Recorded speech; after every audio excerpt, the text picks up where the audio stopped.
Yahoo Betty Bancha, donc aujourd'hui je te retrouve avec l'extrême plaisir pour une nouvelle vidéo sur la chaîne et aujourd'hui on va être donc sur des films vus sur le site de Netflix. Il n'y a pas que des films américains car il y en a un qui est de je sais plus trop quel pays. Mais le thème principal c'est qu'on va être avec des ados au niveau du scénario. Mais je tiens à préciser qu'il y en a quand même deux qui sont plutôt pas mal au niveau scénario.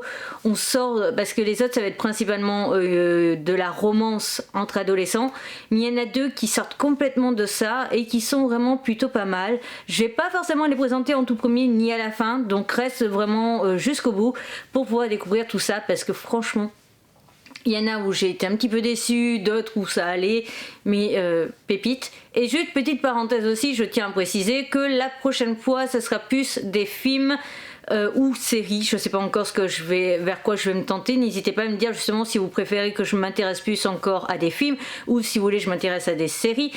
Mais j'ai envie de plus d'être dans du sombre style... bah là, j'en ai regardé un, j'avoue, où c'est justement... du trafic de dés plus en fait trois personnages qui font du trafic de dés vont se retrouver sur un lieu et c'est un lieu qui a servi aussi où il y a des combats de chiens. Donc tu vois, il y a un peu de suspense, trailer, tout ça en fait. Je suis pas sûre que ça colle réellement au niveau des catégories, mais voilà, c'est ce genre là de film que j'ai envie de regarder en ce moment, donc n'hésite pas à me dire si tu préfères film ou série pour la prochaine fois, mais en tout cas il y aura aussi ce film là un jour à présenter. Voilà, donc on va attaquer avec le premier film, c'est The mot censuré In List, fuck, voilà, enfin t'as compris, et c'est plus rien à faire, donc en ce qui concerne le nom du film. C'est un film qui date de 2020 et donc a été mis sur la plateforme de Netflix.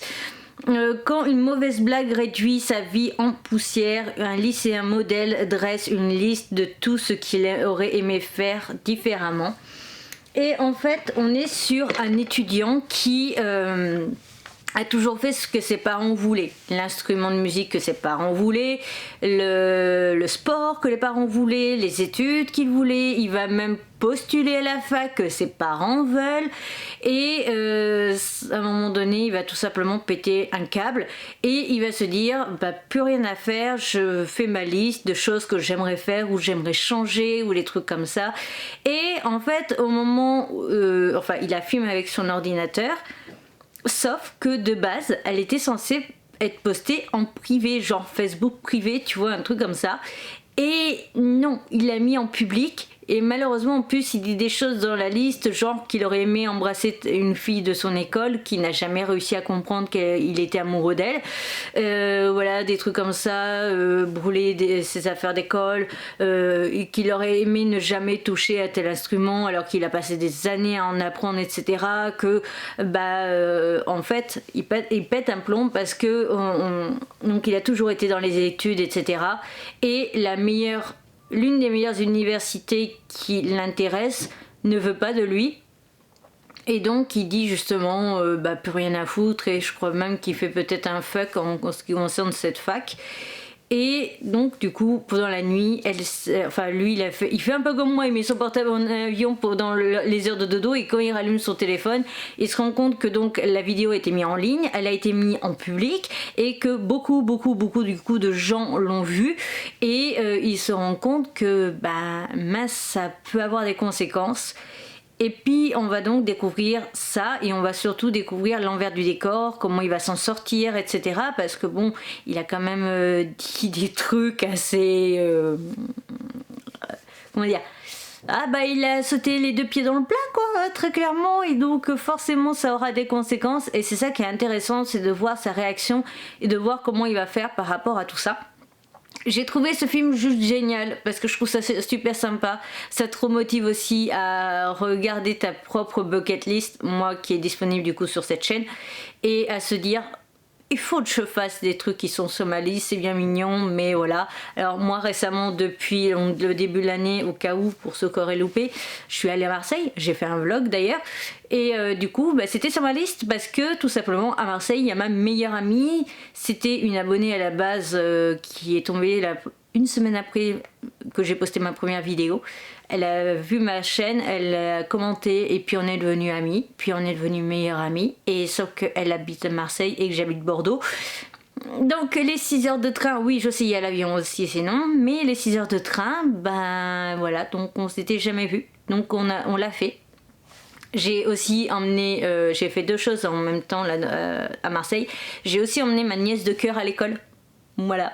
Donc j'ai coché 2 trucs sur ma liste, et c'est vrai que là en ce moment je suis en train vraiment de réfléchir à pas mal de choses qui sont sur ma bucket list. Donc et du coup à réfléchir à qu'est-ce que je vais faire en premier et tout ça, et à me renseigner aussi sur des trucs parce qu'il y a des trucs qui se font que à telle période de l'année, etc., et donc ben voilà, et je trouve ça génial parce que vraiment ce film il est super bien fait je trouve, et il est correct, je veux dire dans le sens où il est réaliste, et c'est ça que j'ai su apprécier, c'était vraiment tout était réaliste là-dedans. Ensuite on va parler du film Il est trop bien. Après avoir fait un pari, une influenceuse spécialisée en relooking tente de transformer un de ses camarades de classe du lycée, qui se trouve être un vrai loser, devient le roi de la promo. Pour voilà, le transformer en roi de la promo. Donc on suit les aventures d'étudiantes, il y en a une donc, qui est influenceuse mode, et donc bah, on suit vraiment sa petite vie de l'influenceuse standard, tu sais, beauté, qui... va se réveiller, faire un petit live en direct à son réveil, et elle est toute pomponnée, mais elle va dire « Oh, c'est tout naturel, je viens juste de me lever, je vous ai pris aussitôt à mon réveil, etc. » Et donner quelques conseils à droite à gauche de beauté, etc. Elle fait vraiment le cliché, je trouve, de l'influenceuse enfin américaine, je trouve. Et donc, du coup, bah, elle va faire un pari avec ses copines, qui vont lui dire bah écoute, vu que tu es capable de relooker tout le monde, tout et n'importe quoi, bah t'as qu'à relooker le pire des losers et en faire le roi de la promo. Chose qui va se passer, c'est qu'au fur et à mesure, forcément, la jeune fille va finir par développer des sentiments avec le garçon, tout simplement parce qu'elle va se rendre compte que bah, lui, il est très loin de tout ça, très loin de tous ces réseaux sociaux, il se fout complètement des chiffres, de ce que pensent les gens, etc. Lui, tout ce qui l'intéresse, c'est sa propre vie, il se fout de ce que peuvent penser les gens, et c'est pas parce que, par exemple, voilà... Moi je sais que par exemple quand j'avais eu une fois en vidéo, il y a très longtemps de ça, du rouge à lèvres bleu, j'avais eu des commentaires du genre si j'avais... fait des trucs 18+ avec un schtroumpf, voilà. Et mais voilà, et donc ça pourrait très bien faire que bah, tu as plus envie de mettre du rouge à lèvres bleu parce que tu as peur que les gens te fassent ce genre de réflexion à la con ou quoi que ce soit.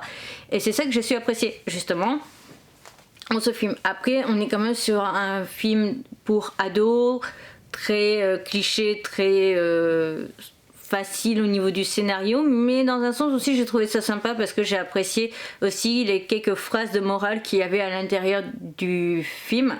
J'ai toujours envie de dire manga, c'est un truc de dingue. Mais voilà, donc j'ai vraiment apprécié ce film et j'ai trouvé plutôt sympa et assez intéressant à suivre dans l'ensemble. On continue avec le film Do Revenge, si je prononce bien. 2 adolescentes, Drew et Eleanor, essaient de s'en prendre chacune à la brute de l'autre. La première veut se venger de son petit ami qui a publié une vidéo 18+ de eux deux. Voilà, je ne dirai pas le mot parce que bon. Tandis que la deuxième est victime d'une rumeur. Donc en ce qui concerne ce film, on suit donc les aventures tout simplement de 2 jeunes filles. Donc il y en a une, elle est très populaire à l'école, etc.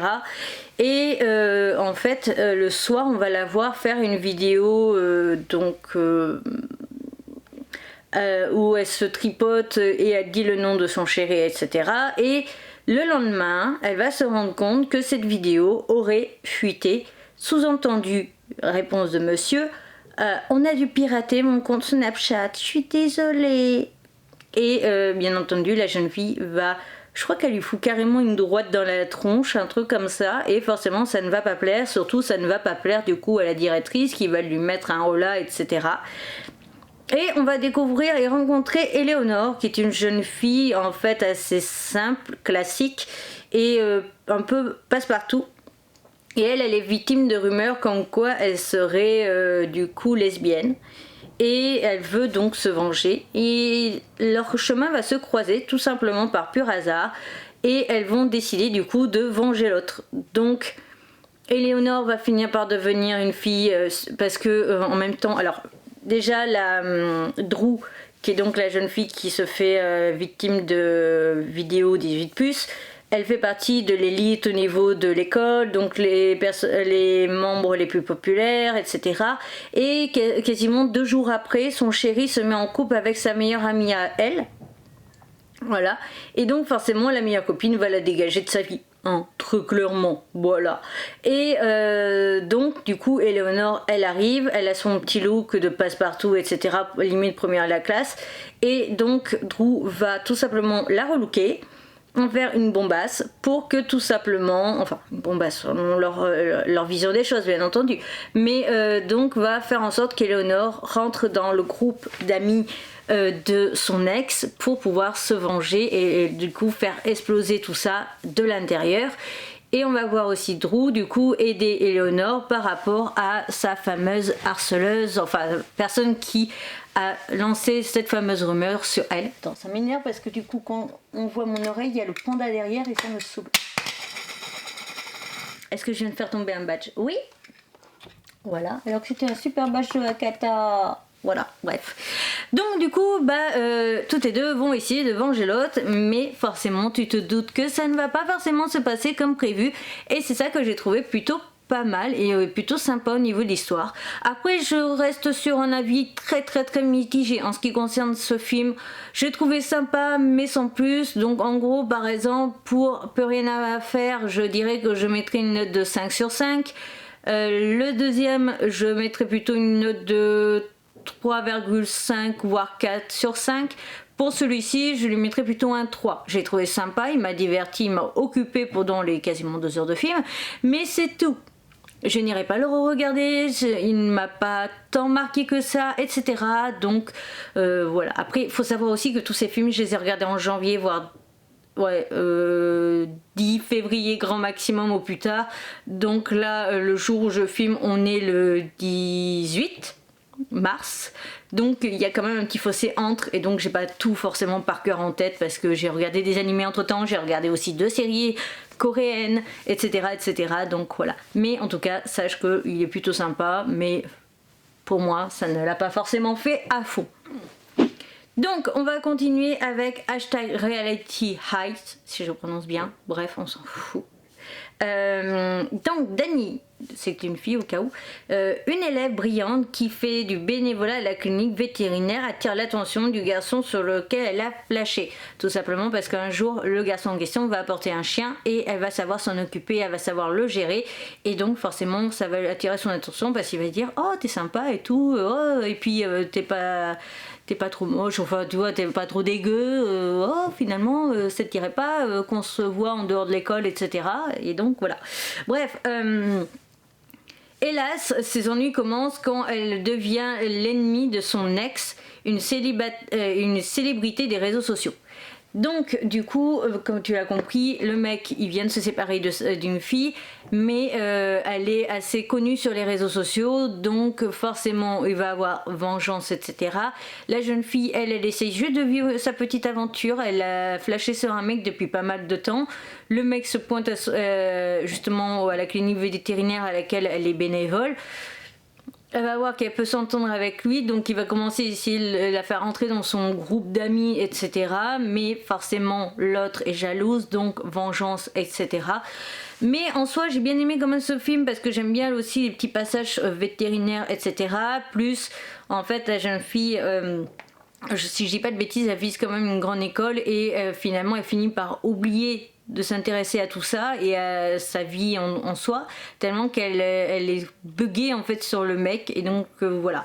Après honnêtement ce film là aussi j'ai pas trop retenu grand chose, je me rappelle dans les grandes lignes, mais c'est celui qui m'a le moins marqué, donc lui il atteint tout pile on va dire la note de 3 au niveau même 2,8 on va dire pour être plus précis, mais c'est vrai qu'il y a des petits passages qui sont sympas, et aussi si tu es ado ça peut te plaire. Moi je rappelle au cas où que je suis majeure et un peu plus que majeure, donc forcément, et puis je suis tellement loin aussi des années d'études, parce que je le redis au cas où pour ceux qui ne le savent pas, mais j'ai arrêté les études après le collège, et encore j'avais mes 2 dernières années de collège à la maison. Donc pour moi c'est un petit peu loin tout ça, et forcément les films on va dire d'ados à l'école etc, bah je suis moins dedans parce que c'est quelque chose que je ne maîtrise pas. J'ai jamais été dans un lycée, j'ai pas été à la fac, donc forcément pour moi c'est un peu parler une autre langue à la limite, tu vois. Donc voilà en ce qui concerne les grandes lignes. Donc ce film là était pas mal, mais casse pas trois pattes à un canard. Par contre le dernier, ça oui. On continue donc avec le film, alors en français il s'appelle Ostra, sinon c'est Fierce, un truc comme ça. Donc on suit les aventures d'une chanteuse fait sensation lors d'un concours de talent polonais. Donc voilà, donc c'était un film polonais très populaire à la télévision. Alors qu'elle se bat contre ses concurrents sur scène, elle tente de gagner l'amour de son père, un membre du jury. Donc pour te faire simple, et c'est clairement l'émission, on est sur une émission de comment ça s'appelle, celle où il y a les fauteuils qui se retournent là, qui est sur TF1. Tu vois je pense de quoi je parle. Et ben en fait c'est cette émission là qui est en Pologne. On suit les aventures d'une jeune fille en fait qui a vécu toute sa vie sans son papa, et elle sait qui est son papa. Elle sait que c'est ce fameux chanteur. Elle sait qu'il s'est jamais préoccupé d'elle, il a jamais donné d'argent ni rien du tout. Et elle sait tout simplement ça. Et un jour, bah, cette émission va avoir lieu dans sa ville et le casting va être dans son école. Donc je te laisse deviner, une fille avec un caractère fort va donc décider tout simplement de participer à l'émission et donc d'essayer d'attirer l'attention entre parenthèses de son papa. Ce qui est plutôt pas mal comme film, c'est que en fait la jeune fille, eh ben, c'est une rebelle. En gros, vraiment la rebelle de Disney presque, mais voilà. Donc en fait, elle va pas d'abord aller au casting en mode à chanter comme tout le monde. Non, elle va clairement lui dire ce qu'elle pense dans la gueule, et elle va aussi, surtout, lui foutre un verre d'eau à la tronche. Et c'est ça en fait qui va faire que du coup, bah forcément pour l'émission, tout ce qui est en coulisses en fait vont dire ok on veut cette fille parce qu'on va faire de l'audience. Très clairement, parce qu'en plus le casting à l'école était filmé, etc. Donc forcément ça a plu et compagnie. Mais là, ce qui est plutôt pas mal, c'est justement que cette jeune fille, elle est surnommée à la fin Fury, parce que c'est vraiment une furie au niveau du comportement, du caractère. C'est vraiment une rebelle. Et tout ce qu'elle cherche en fait, à chaque fois les paroles qu'elle choisit, parce qu'on les a forcément en sous-titres, toutes les paroles en fait cherchent à lui balancer des messages à la gueule de son papa. Les gens ne comprennent pas forcément, ils voient juste une fille rebelle avec un style vestimentaire de rebelle. Et après la prod va forcément jouer là-dessus, mais elle en fait toutes ses chansons ont un message pour un des jurys qui est donc son papa. Et c'est ça qui est plutôt pas mal, parce que on va mélanger tout ça avec quelques détails en plus que je ne te dirai pas pour te laisser découvrir un minimum de ce film. Mais vraiment ce film est une pépite et il a la note de 5 sur 5, et très clairement c'est un film, lui par contre, alors comme celui de Plus rien à faire, mais ce sont deux films que je me vois revoir assez régulièrement, il n'y aura pas de souci. Fury, j'ai vraiment eu un giga coup de cœur pour ce film, et j'ai vraiment apprécié en plus les chansons etc. J'ai apprécié donc aussi son look vestimentaire qui me correspond assez je trouve, donc voilà. Et c'est tout ce que j'ai à te dire. Ce film est vraiment trop bien, et là on n'est pas du tout sur une romance d'adolescent etc, on est plus sur une jeune fille qui est juste en colère contre son papa et qui essaye de lui faire comprendre du coup via la seule chose qu'elle sait faire, c'est-à-dire chanter. Et c'est ça que j'ai trouvé ça vraiment au top, parce qu'il y a vraiment une histoire, il y a une morale, il y a un vécu qui peut être assez réaliste quand même, parce que des chanteurs qui ont dû mettre des gosses, faire des gosses et ils sont pas au courant ou des trucs comme ça, il y en a l'appel. Et donc j'ai trouvé ça plutôt cool comme film, et en plus on voit une émission qu'on connaît, mais elle est un peu plus poussée que la nôtre avec juste des fauteuils qui se retournent. On a vraiment quelque chose de beaucoup plus poussé, et je trouve ça plutôt fun dans un sens. Voilà. Cette vidéo est donc à présent terminée, j'espère de tout mon cœur qu'elle t'aura plu. Si c'est le cas, n'hésite surtout pas à me le faire savoir, on like, on commente ou même on partage. N'hésite pas à t'abonner, c'est rapide, gratuit, ça me ferait extrêmement plaisir. Je te mets donc ma précédente vidéo film Netflix, la playlist, ma tête de panda pour t'abonner, mes réseaux sociaux, le compte Vinted, le compte Twitch. Dans la barre d'infos, tu auras donc le lien de la playlist du coup de mes avis films Netflix ici, et tu auras aussi la playlist des dramas coréens sur Ibi Otaku, car du coup pendant le mois d'avril je vais tout simplement en présenter deux. Voilà, sur ce, à bientôt.